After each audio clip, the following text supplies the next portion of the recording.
Hindi ba't iniisip ng karamihan na kapag tumatanda ng isang tao, normal lang ang pananakit ng likod at baywang pamumulikat ng binti at pagliit ng tangkad? At iniisip pa nga na kung sakaling madapa ang isang matanda, normal lang na mabalian ito ng buto. Kung ganito ang inyong pag-iisip, kailangan ninyong panoorin ang video na ito mula simula hanggang dulo. Dahil ngayon sasabihin ko sa inyo ang isang katotohanan na babago sa inyong pananaw ang pagkakaroon ng matibay at hindi marupok na buto sa edad na 90 manay ay hindi isang pantasya. Ang sikreto ay wala sa kung gaano kamahal ang inyong iniinom na supplements o kung gaano karaming sabaw ng buto ang inyong hinigop, kundi nasa matalinong pagsasama-sama ng mga pinakasimple at pinakakaraniwang sangkap. Lalo na ang itlog na araw-araw nating kinakain, kapag isinama ito sa isang mahiwagang kasama ang epekto nito sa pagpapatibay ng buto at pagbibigay ng calcium, ay masasabing lumalago ng husto. Ang sikretong pangkalusugan na ito na matipid at epektibo ay lubos na inirerekomenda ng maraming mga doktor, ngunit hindi ito alam ng karamihan. Sa video ngayon mula sa Siglang Ginto, ipapaliwanag namin ang husto at malinaw ang dakilang karunungan sa kusina para sa pagpapalakas ng calcium. Maniwala kayo, kapag natutunan ninyo ito, hindi lamang ito makakatulong sa inyong mga buto na manumbalik ang lakas, kundi makakatulong din ito sa inyo at sa inyong pamilya na magkaroon ng isang ginintuang katandaan na malaya sa pagkilos at malayo sa sakit. Bago tayo magsimula, kung tunay kayong nagmamalasakit sa kalusugan ninyo at ng inyong pamilya, pakiclick muna ang subscribe button at i-on ang notifications para hindi ninyo makaligtaan ang mga kapakipakinabang na kaalaman sa kalusugan sa hinaharap. Dito tinatalakay natin ang mga katotohanan sa kalusugan na ayaw pag-usapan ng iba. Nais ko ring malaman kung handa kayong sumama sa akin sa paglalakbay na ito. Kung pinapanood ninyo ang video na ito at nakaka-relate kayo, mag-type ng 1 sa comment section, kung hindi mag-type ng 0. Malugod din naming tinatanggap ang inyong mga opinion sa comment section sa ibaba. Bago natin ibunyag ang mga kahanga-hangang golden pairs, kailangan muna nating bigyan ng ilang minuto upang lubos na maunawaan ang isang pangunahing tanong. Paano nga ba nagiging marupok ang ating mga buto? Isipin natin ang ating mga buto bilang isang calcium bank na panghabang buhay. Sa ating kabataan hanggang sa edad na 30 ang bangkong ito ay nasa golden savings period. Sa pamamagitan ng pagkain, puspusan tayong nagdedeposito sa bangkong ito, ibig sabihin nag-iimbak tayo ng calcium.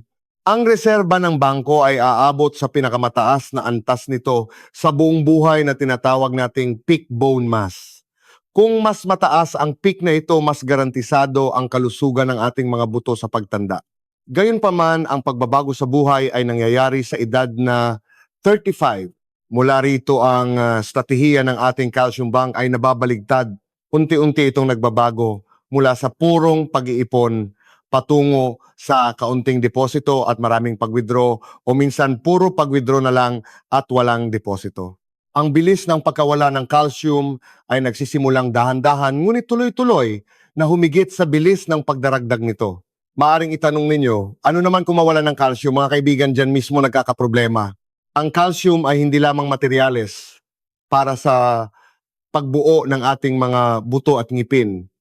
Ito ay isang napakahalagang general manager sa loob ng ating katawan. Bawat malakas na tibok ng inyong puso, bawat eksaktong pag-urong ng inyong mga kalamnan, at bawat komplikadong utos na ipinapadala ng mga nerve sa utak ay may kinalaman sa calcium ions. Ito ay isa sa mga pinakapangunahing elemento para sa pagpapanatili ng buhay. Kapag ang ating pang-araw-araw na pagkain ay hindi nakapagbibigay ng sapat na calcium na kailangan ng dugo ang ating katawan, ay magsasagawa ng isang emergency plan. Alam nitong may isang lugar lamang sa buong katawan na may napakaraming reserbang calcium ang ating bone bank. Kahit hindi mag-aatubili ang katawan na magpadala ng osteoclast, ang team na nagwi-withdraw upang sirain ang bone tissue at magpakawala ng calcium sa dugo upang matugunan ang agarang pangangailangan. Araw-araw, taon-taon ang prosesong ito ng pagkuha sa isa para ipantapal sa iba ay paulit-ulit na nangyayari. Ano ang resulta? Ang ating bone bank ay unti-unting nauubos. Ang dating siksik at matibay na loob ng buto na parang pulot-pukyutan, honeycomb, ay nagiging butas-butas na parang tuyong patolalufa puno ng malalaking butas. Ito ang tinatawag sa medisina na osteoporosis. Ang ganitong uri ng buto ay lubhang nababawasan ang pisikal na lakas at tibay na parang isang bulok na kahoy. Huwag na nating pag-usapan ang malalakas na impact. Kahit isang malakas na pagbahing matinding pag-ubo o pagbuhat ng isang timbang tubig ay maaring magdulot ng compression fracture sa gulugod o bali sa ibang bahagi ng katawan. Hindi ito pananakot, ito ay isang malungkot na katotohanan na araw-araw nangyayari sa mga orthopedic ward. Kaya kapag kulang sa calcium ang ating katawan, ano pa ang ibang sintomas bukod sa osteoporosis? Narito ang 6 na karaniwang sintomas ng kakulangan sa calcium na maaari ninyong suriin sa inyong sarili. Ang unang sintomas ay pamumulikat ng binti sa gabi. Ito ang pinakaklasiko at hindi dapat baliwalain na senyales. Kapag bumaba ang antas ng calcium ayon sa dugo, bumababa rin ang threshold ng excitability ng ating mga nerve at kalamnan, kaya nagiging sobrang sensitibo ang mga ito. Kahit sa mahimbing na tulog ang kaunting stimulation, tulad ng bigat ng kumot o pagbabago ng posisyon, ay maaaring magdulot ng biglaang hindi makontrol at matinding paghilab ng mga kalamnan sa binti na tumitigas na parang bakal. Ang matinding sakit ay kayang gumising agad ng tao. Ang pangalawang sintomas ay pananakit ng mga buto sa buong katawan. Ang sakit na ito ay hindi matukoy sa isang partikular na punto. Pakiramdam mo ay nananakit ang lahat ng iyong mga buto, lalo na sa likod, balakang at balikat. Palaging may pakiramdam ng pangangalay at pagkabigat na para bang may pasan kang bundok. Ito ay dahil sa pagkawala ng malaking calcium sa buto. Nasisira ang internal na microarchitectural structure nito at humihina ang kakayahang suportahan ang bigat ng katawan, kaya naglalabas ito ng senyales ng paghihirap. Ang pangatlong sintomas ay pagluwag o pagtatanggal ng ngipin. Ang ngipin mismo ang pinakamatigas na buto sa katawan at ang alveolar bone na humahawak dito ay nangangailangan din ng sapat na calcium upang mapanatili ang density at lakas. Kapag matindi ang kakulangan sa calcium, nagiging marupok din ang alveolar bone. Tulad ng isang puno na nawalan ng matibay na lupa ang pundasyon ng ngipin, ay nagiging hindi matatag na nagre-resulta sa pagluwag at maagang pagkatanggal. Ang pang-apat na sintomas ay pagliit ng tangkad at pagkakuba. Napansin mo ba na ang iyong pantalon noong bata ka pa ay parang humaba na ngayon? O kapag tumitingin ka sa salamin, pakiramdam mo ay kumakapal at papalubog ang iyong likod? Malamang ito ay dahil sa osteoporosis sa iyong gulugod. Bawat bertebra ay dahan-dahang napipipi dahil sa matagalang bigat ng katawan. Kahit na kaunti lang ang nabawas sa bawat isa, kapag pinagsama-sama ang 12 ng bertebra, magre-resulta ito sa kapansin-pansing pagliit ng tangkad at pagkakaroon ng kuba. Ang panlimang sintomas ay paninigas at pananakit ng kasukasuan o bone spurs. Maraming tao ang iniuugnay ang problema sa kasukasuan sa arthritis o rayuma lamang. Ngunit mula sa pananaw ng nutrisyon at metabolismo, ang matagalang problema sa calcium metabolism ay isang mahalagang dahilan ng pagkakaroon ng bone spurs. Upang patatagin ang hindi matatag na kasukasuan ng katawan, ay maaaring magpatubo ng bagong buto sa gilid ng kasukasuan na tinatawag nating bone spurs. Ito ay lalong magpapalala sa sakit, pamamaga at limitadong paggalaw ng kasukasuan. Ang pang-anim na sintomas ay iba pang mga nakatagong sintomas sa buong katawan. Ang epekto ng kakulangan sa calcium ay sa buong katawan. Maaari mo ring mapansin na madali kang mapagod, walang gana, malungkot, o walang pakialam. Humihina ang memorya, hirap makatulog at madalas managinip tuyo at makati ang balat numinipis at nagiging marupok ang mga kuko at may patuloy na pamamanhid sa mga kamay at paa. Lahat ng ito ay maaring chain reaction ng katawan dahil sa kakulangan ng mahalagang piyesa ang calcium. Kung mayroon kang isa o higit pa sa 6 na sintomas na ito, nangangahulugan na ang iyong bone bank ay nagbibigay na ng alarma. Kailangan mong kumilos agad at simulan ang pagdaragdag ng calcium. Pagdating sa pagdaragdag ng calcium, ang unang naiisip ng karamihan ay dalawang bagay: uminom ng sabaw ng buto o uminom ng calcium tablets. Ngunit ngayon, responsibilidad kong sabihin sa inyo na ang dalawang paraang ito na ating pinaniniwalaan ay napakababa ng epekto at maaaring may mga maling akala. Ang calcium sa buto ay pangunahing nasa anyo ng calcium phosphate, isang napakatatag na compound na napakahirap matunaw sa tubig. Gaano man katagal mo itong pakuluan sa pressure cooker, ang calcium na natutunaw sa malapot at maputing sabaw na iyon ay napakaliit lamang. Ang karamihan sa iyong naiinom ay puro taba, purines at kolesterol na mas malaki ang pinsala sa puso at mga daluyan ng dugo kaysa sa benepisyo sa calcium. Paano naman ang calcium tablets? Mukhang direkta, ngunit ito ay parang isang sundalong lumalaban mag-isa. Kung walang tulong mula sa mga gabay at kasama ang karamihan sa calcium na iniinom, ay nagiging isang day tour lang sa ating bituka bago mailabas sa katawan. Kakaunti lang talaga ang nasisipsip at nagagamit ng buto. Ang masama pa, kung mali ang paraan, ang mga hindi nagamit na calcium ay maaaring magdulot ng problema sa katawan. Kaya, nasaan nakatago ang pinakaligtas, pinakaepektibo at pinakamatalinong paraan ng pagdaragdag ng calcium?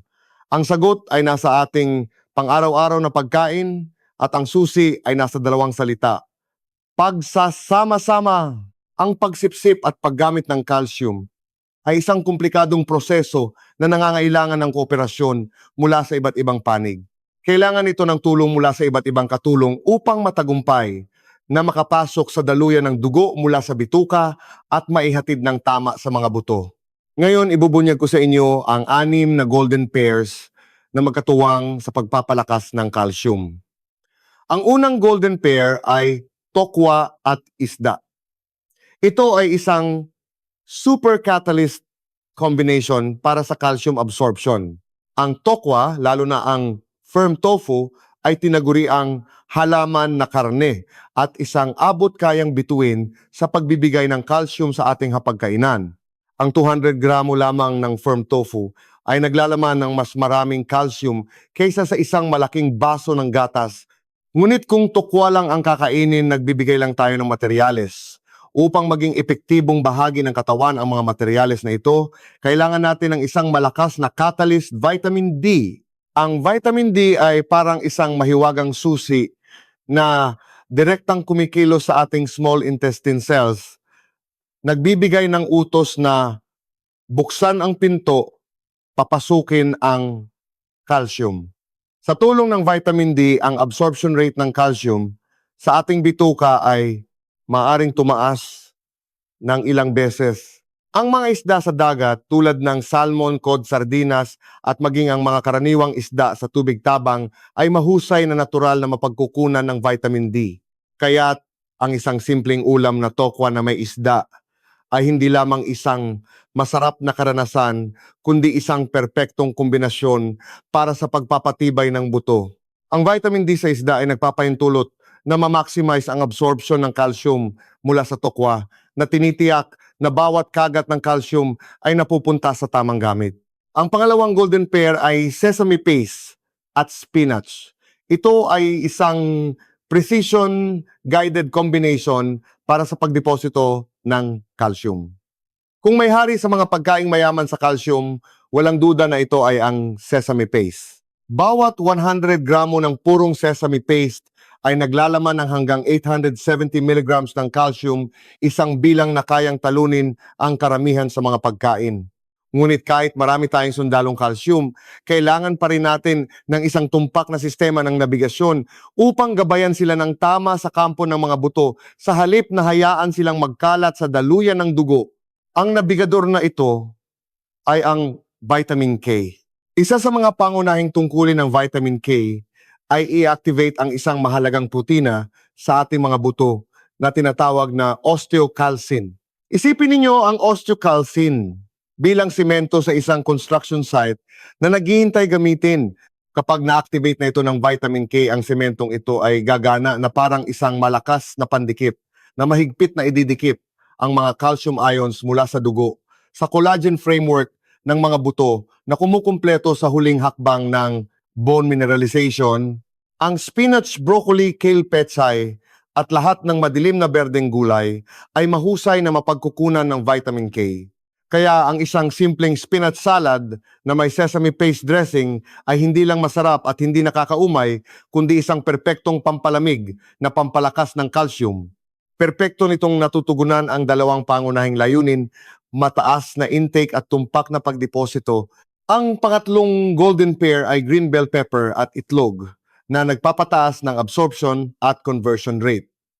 Ito ang mahiwagang kasama ng itlog na nabanggit natin sa simula.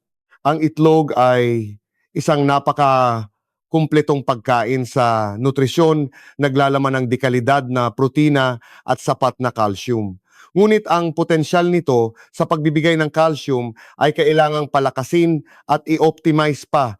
Ang gumaganap na optimizer dito ay ang kilalang-kilala nating vitamin C. Ang green bell pepper, red bell pepper, kamatis, kiwi, dalandan, at iba pang prutas at gulay na mayaman sa vitamin C, bagamat hindi kilala sa pagbibigay ng calcium, ay lumilikha ng isang kapaligiran sa bituka na paborable sa calcium. Absorption. Ang acidic na katangian ng vitamin C ay tumutulong na pataasin ang solubility ng calcium na ginagawang mas madali itong masipsip ng mga selula ng bituka.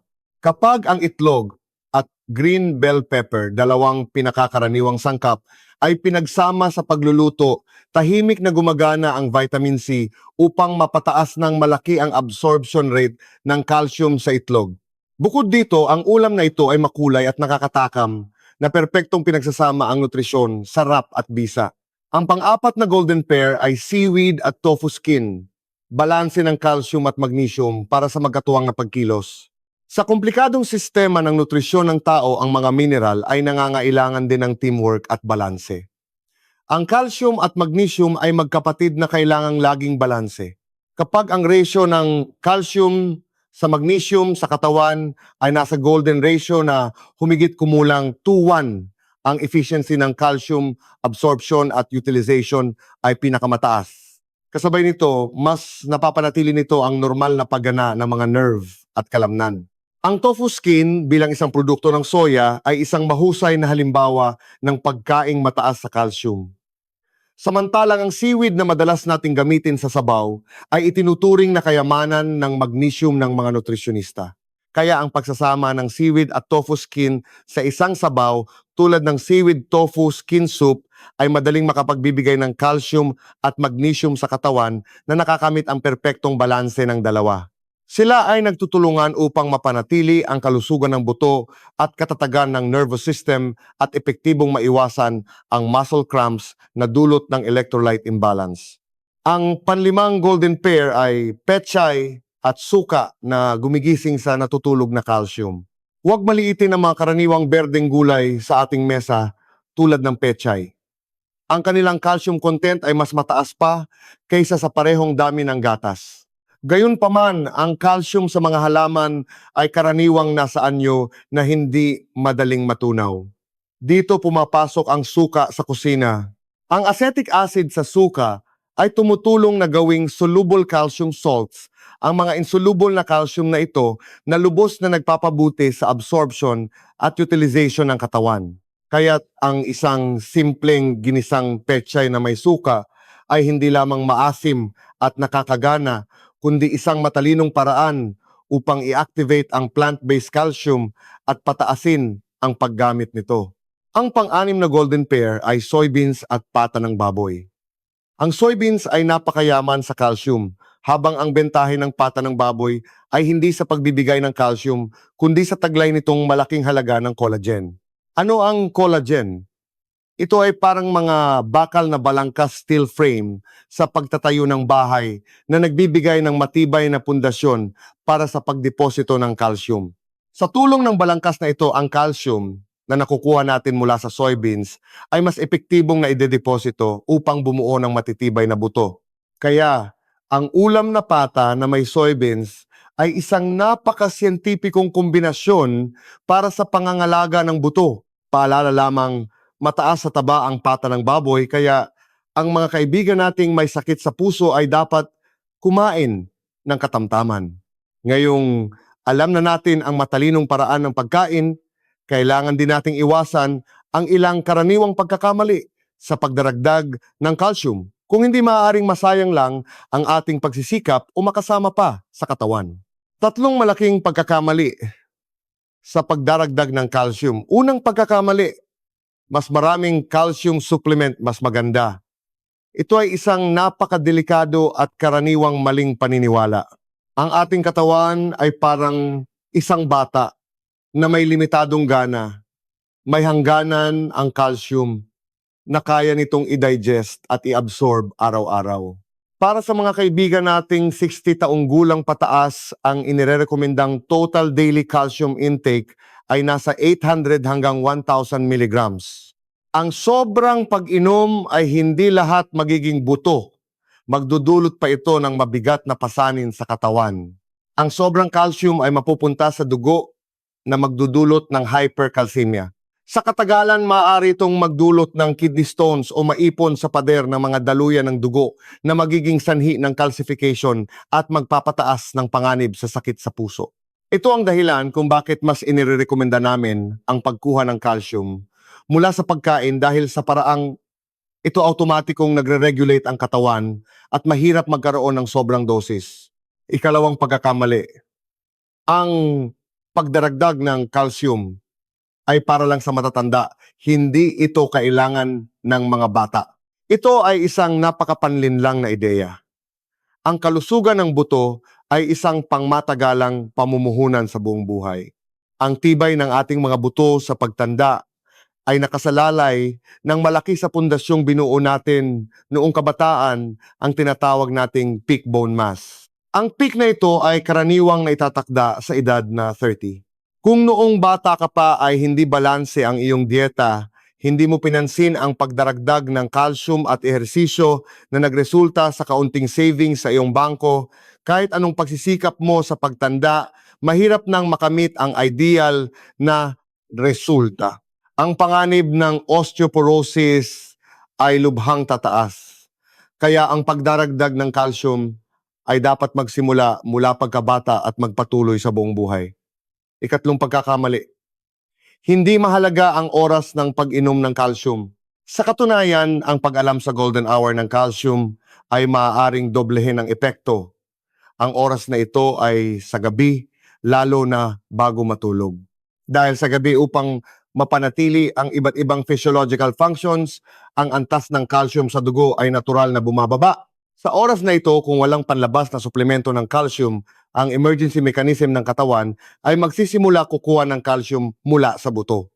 Sa paglipas ng panahong ito ay isang mahalagang sanhi ng pagkawala ng calcium sa buto. Sa makatuwid, kung makakapagdagdag tayo ng madaling maabsorb na calcium bago matulog, tulad ng pag-inom ng isang maliit na baso ng maligamgam na gatas o pagkain ng maliit na serving ng yogurt, maaari nating suportahan ang pangangailangan ng katawan sa calcium sa gabi at epektibong mabawasan ang pagkawala ng calcium mula sa mga buto. Ang tamang pagkain ay unang hakbang lamang sa pagwawagi sa laban para sa proteksyon ng buto. Kailangan din nating palakasin ang ating tagumpay sa pamamagitan ng isang malusog at aktibong pamumuhay upang ang ating bone bank ay magkaroon ng kita sa halip na patuloy na malugi. Tandaan ang mga sumusunod na tip sa pagdaragdag ng calcium. Una, maging consistent sa ehersisyo na naaayon sa kakayahan. Ang buhay ay nasa paggalaw at ganoon din ang lakas ng buto. Ang buto ay may isang kawili-wiling katangian na tinatawag na piezoelectric effect. Ibig sabihin, nagiging mas malakas at siksik ito kapag nalalapatan ng tamang pressure. Ang mga weight-bearing exercises tulad ng paglalakad, mabilis na paglalakad, jogging, pag-akyat ng hagdan, pagsasayaw sa plaza o tai chi na gumagamit ng sariling bigat ng katawan ay nagbibigay ng positibong mechanical stimulation sa mga buto. Ito ay parang patuloy na pagsasabi sa buto, kailangan mong maging mas matibay na nag-activate sa osteoblasts at nagtataguyod ng pagdeposito ng calcium. Ikalawa, magpaaraw araw-araw. Ang sikat ng araw ay ang pinakamahalaga at libreng vitamin D synthesizer na bigay ng kalikasan. Ang ating balat ay naglalaman ng isang substance na tinatawag na 7-dehydrocholesterol na kapag nasikatan ng ultraviolet rays mula sa araw ay mahiwagang nagiging vitamin D na kailangan ng katawan. Mahigpit naming inirekomenda na lumabas sa pagitan ng 9 hanggang 10 ng umaga o 4 hanggang 5 ng hapon kung kailan mas banayad ang sikat ng araw sa loob ng 15 hanggang 30 minuto. Maaari kayo magsuot ng short sleeves at shorts upang bigyan ng pagkakataon ang balat sa braso at binti na direktang masikatan ng araw. Ito ang pinaka-epektibo, matipid at natural na paraan upang suportahan ang pagdaragdag ng calcium.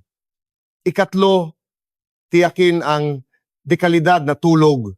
Maraming tao lalo na ang mga nakatatanda ang madalas na binabalewala ang epekto ng tulog sa kalusugan ng buto. Ang pagtulog ay hindi lamang pahinga. Ito ay isang kritikal na panahon para sa self-repair at endocrine regulation ng katawan. Ang sapat at malalim na tulog ay tumutulong sa katawan na i-regulate ang iba't ibang hormones na may kaugnayan sa bone metabolism tulad ng growth hormone at parathyroid hormone. Ang matagalang pagpupuyat at mababang kalidad ng tulog ay nagdudulot ng endocrine imbalance, nagpapabilis sa paglabas ng stress hormones tulad ng cortisol na direkta o hindi direktang nagtataguyod ng pagkawala ng calcium sa buto. Ikaapat, mag-ingat sa mga magnanakaw ng calcium. Bukod sa tamang pagkain, kailangan din nating malaman kung ano ang dapat iwasan. May mga pagkain na parang mga magnanakaw ng calcium na tahimik na nagpapabilis ng pagkawala nito. Ang unang malaking magnanakaw ay asin. Ang sobrang pagkain ng maalat at sobrang sodium intake ay nagiging sanhi ng paglabas ng maraming calcium kasama ng sobrang sodium na inilalabas ng ating mga bato. Ang pangalawang magnanakaw ay sobrang caffeine mula sa kape at matapang na tsaa na bahagyang nakakaapekto sa calcium absorption.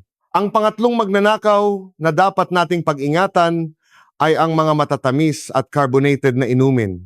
Ang phosphoric acid sa mga ito ay seryosong nakakagambala sa calcium absorption at metabolic balance.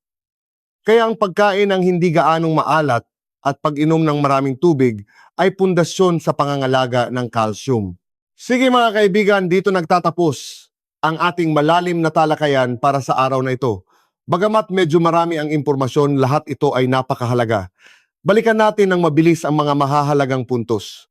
Una, ang kalusugan ng ating mga buto ay pundasyon ng isang masayang buhay sa katandaan. Huwag baliwalain ang mga maagang babala ng katawan tulad ng pananakit ng likod at baywang at pamumulikat ng binti. Ikalawa, ang pinakamatalino at pinakaligtas na paraan ng pagdaragdag ng calcium ay wala sa mamahaling tableta kundi sa matalinong pagsasama-sama ng pagkain. Tandaan ang mga golden pears, tokwa at isda, sesame paste at spinach, green bell pepper, at itlog seaweed at tofu skin pechay at suka soybeans at pata ng baboy. Hayaan silang madalas na maging bahagi ng inyong hapagkainan. Ikatlo, iwasan ang maling akala na mas marami mas maganda. Manatili sa pagkuha ng calcium mula sa pagkain bilang pangunahing paraan, ligtas at epektibo. Ikaapat, huwag kalimutan na ang tamang ehersisyo, sapat na sikat ng araw, dekalidad na tulog at malusog na bituka ay ang apat na haligi na nagpoprotekta sa kalusugan ng ating mga buto. Hindi maaring mawala ang isa man sa mga ito. Ang pagpapatibay ng buto ay hindi isang mabilisang gawain kundi isang pangmatagalang laban na nangangailangan ng pasensya at karunungan. Magsimula ngayon din ibahagi ang kaalamang ito sa inyong pamilya at mga kaibigan.